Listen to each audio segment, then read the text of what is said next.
ሰላም ውድ የቻናላችን ተከታታዮች እንኳን ወደ ፍኖት ዩቲዩብ ቻናል በደህና መጣችሁ እያል እንደሚታወቀው ፍኖት ዩቲዩብ ቻናል አማርኛ፣ ኦሮሞኛ፣ እንግሊዘኛ፣ ትግርኛ እንዲሁም ሌሎች የሀገርኛ ቋንቋዎች እንደሚያስተምር ይታወቃል።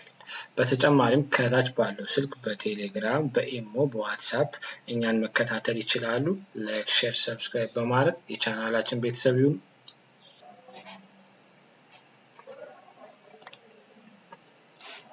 የዛሬው ደግሞ ከሚባል ፊደል እንዴት ወደ እንግሊዘኛ እንጽፈዋለን ወይም ከእንግሊዘኛ ወደ አማርኛ እንዴት እንጽፈዋለን ነው የዛሬው ትምህርታችን።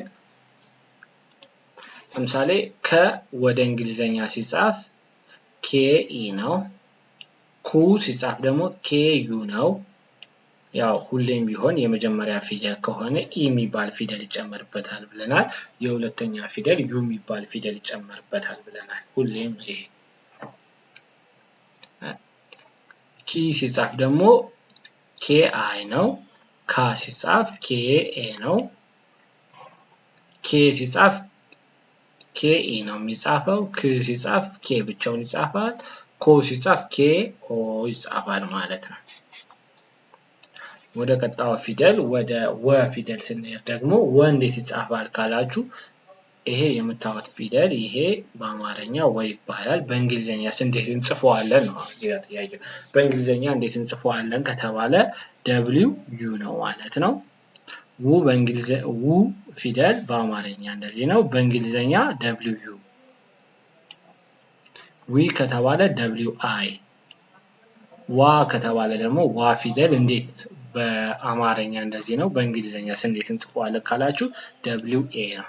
በጋራ ሆነው ሲመጡ ዋ ማለት ነው። እነዚህ ዌ ካላችሁ ደግሞ ደብሊው ኢ። ብዙውን ጊዜ የመጀመሪያው ፊደል እና የአምስተኛው ፊደል ይመሳሰላሉ አጻጻፍ ላይ። ው ደግሞ ብቻውን ሲንግሏ ደብሊው ብቻ ከሆነች ው ናት። ደብሊው ኦ ከሆነ ደግሞ ዋ የመጨረሻው ፊደል ኦ ደብሊው ኦ ነው ማለት ነው።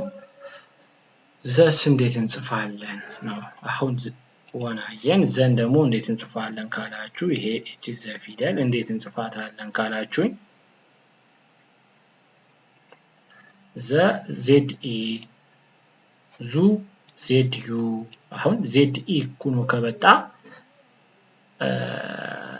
ዘ ነው ማለት ነው። ዙ ደግሞ ዜድ ዩ፣ ዚ ዜድ አይ፣ ዛ ደግሞ ዜድ ኤ፣ ዜ ዜድ ኢ፣ ዝ ዜድ ብቻ። ዞ ከሆነ ደግሞ ዞ ፊደል ዜድ ኦ ብቻ ማለት ነው። ስለዚህ ዘ የሚጻፍ እንደዚህ ይጻፋል።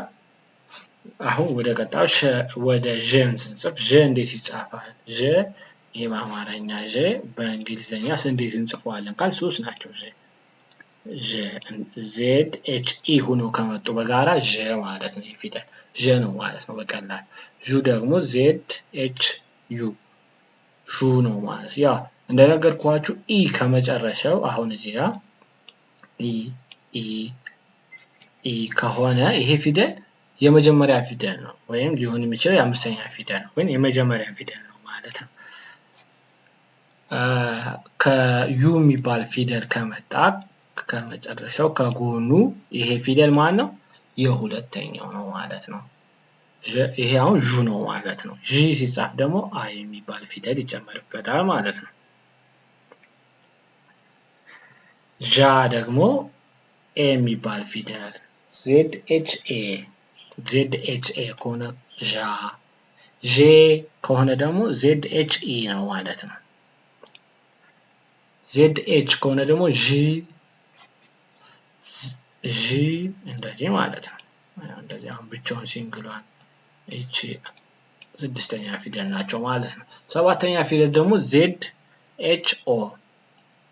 ያው ኦ የሚባል ፊደል ካለበት የሰባተኛ ፊደል ነው ማለት ነው ይሄ ፊደል። ስለዚህ ዦ ነው ማለት ነው። በውስጥ መስመር ማናገር ለምትፈልጉ ከታች ባለው ስልክ በቴሌግራም፣ በዋትስአፕ፣ በኢሞ ማናገር ትችላላችሁ። ላይክ፣ ሼር፣ ሰብስክራይብ በማድረግ የቻናላችን ቤተሰብ ይሁኑ። እንደገና እስኪ ኮሜንት ጋር ይሄ የአማርኛ አጻጻፍ ወደ እንግሊዘኛ አጻጻፍ የሚለውን እናንተ እስኪ ሞክሩት፣ በቻላችሁት ሞክሩት። እስኪ ይሄን ወደ እንግሊዘኛ ቀይሩት። እስኪ የአማርኛ አጻጻፍ ወደ እንግሊዘኛ አጻጻፍ የሚለውን አይታችሁ ለምሳሌ እንዴት እንደሚጻፍ ይህ አሁን ዋይ ኢ ነው። በቃ እንደዚህ ጨርሱት እስኪ።